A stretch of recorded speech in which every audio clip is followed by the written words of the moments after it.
Well, would you look at that? I think I have a Hasselblad now.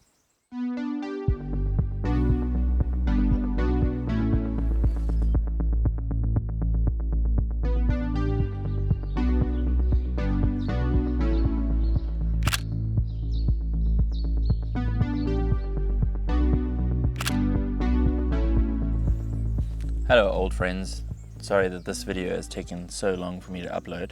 Been quite busy in my life. I have a full-time job that's completely separate from everything that I do on YouTube, and my tiny human is no longer so tiny. She's toddler-sized and she's capable of running all over the place and getting into all kinds of danger, so kind of have to be a little bit of a responsible parent at the moment, but I'm back, and this video is all about my new Hasselblad 500 centimeter. I came into this beautiful piece of art not by purchasing it with my own money. You see, I'm Irish and therefore lucky to have won this in a giveaway. And so at the beginning of this year I came to own this truly incredible camera, and I'm incredibly grateful to both Denis and Old Cam Shop for this incredible prize. I love it. Literally, I love it so far. I've put a bunch of rolls through it, and today I'm going to take you through a series of walks that I went on with this camera and show you my first couple of rolls with the Hasselblad 500 centimeter.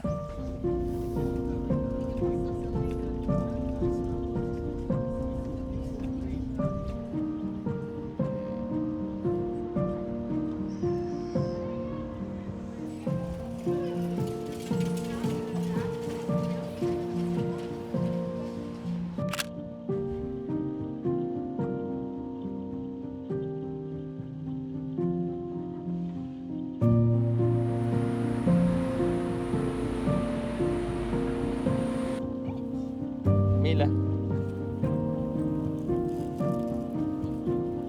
Jeez, clap your hands. Where are your mittens? Where are your mittens?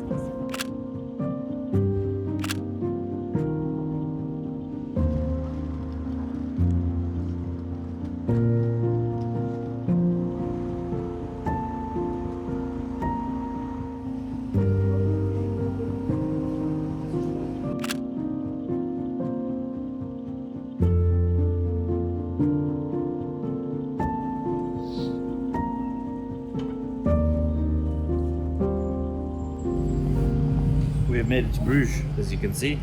It's just freezing at the moment. It's like -1. And they said it was going to snow today. It hasn't snowed, but very well might any moment soon. We don't have a lot of time here. We've got to be back home before sundown because I got a problem with the headlights on the Ford. But other than that, having an excellent day. Bruges is absolutely beautiful, even though it's under construction.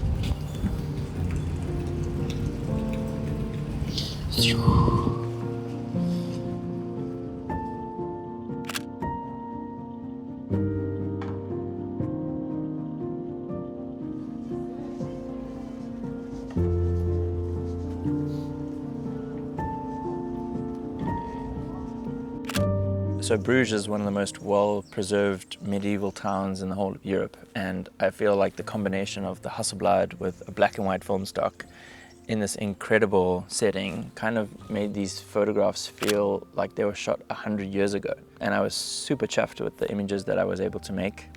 This is probably my favorite one. Don't ask me why.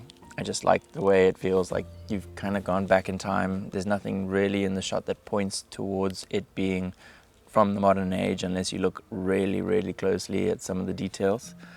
I thoroughly enjoyed that roll, and it came out incredibly well considering I was pretty nervous to load this camera. I've never loaded a Hasselblad before, and shoot the camera. I've never shot with this pairing of the aperture and the shutter speed on the lens, but we'll get into that a little bit later.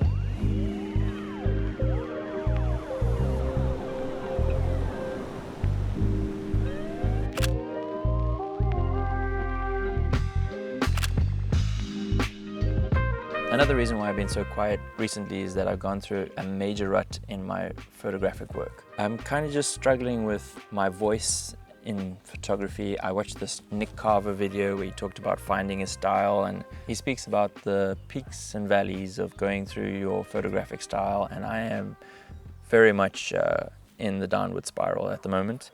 So I'm kind of like off Instagram, I'm off YouTube, I'm just trying to like separate myself from like external influences and really make work that I enjoy making and work that's meaningful to me. And this Hasselblad has helped me do that so much. It's kind of like the thing that's pulling me out of my rut at the moment, and I'm grateful for that more than anything.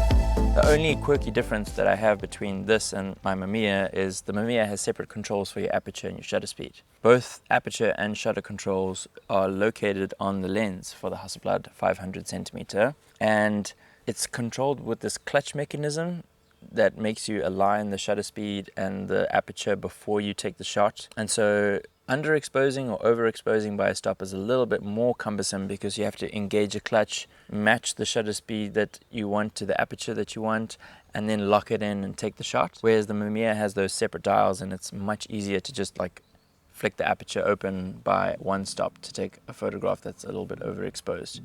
This one is a little bit more finicky, but because it's so light and because it's so small, it's a lot easier for me to just pull out and take a shot.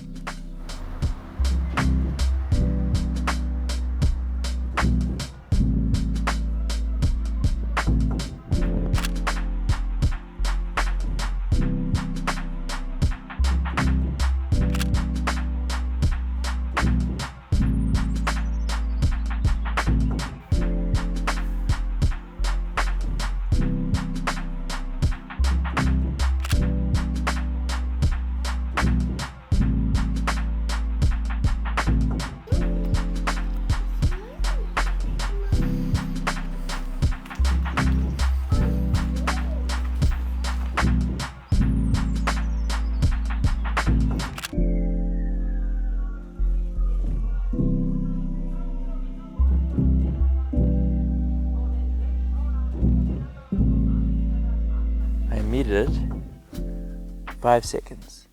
This thing has a timer for 8 seconds, which might be, I also have a time of 1 minute, which might be where I'm going to land on for reciprocity. If you don't know about reciprocity, it's this very scientific principle that says shoot longer at nighttime on film. It's basically all you need to know. If it says 30 seconds, just add a couple of minutes. There's lots of science to it, I won't get into it right now, but now I have an app. Okay, 5 seconds, 8 seconds. So, I'm just going to swing it onto 8. Can I do that? That was unnecessarily complicated. And I'm just going to take the shot and come to 8. See you on the other side.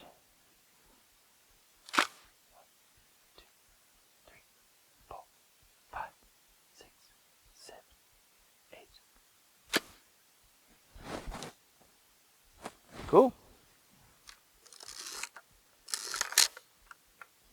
I guess that did it. It's much easier to shoot long exposures on the Hasselblad compared to the Mamiya. Oh my goodness.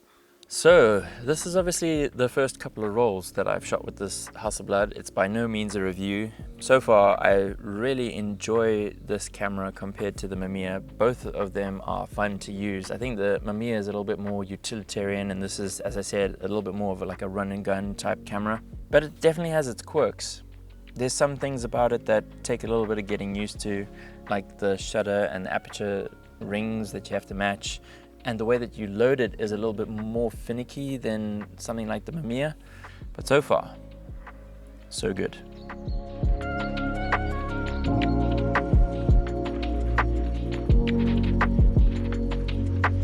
Just because I've been busy at work and busy being a dad, it doesn't mean I haven't been shooting. I've been shooting a lot to try and get out of this rut, and I've got like 4 or 5 videos in the pipeline. And one of them is something that I am incredibly excited about. It's like one of my photographic dreams has recently come true, and I can't wait to share that with you.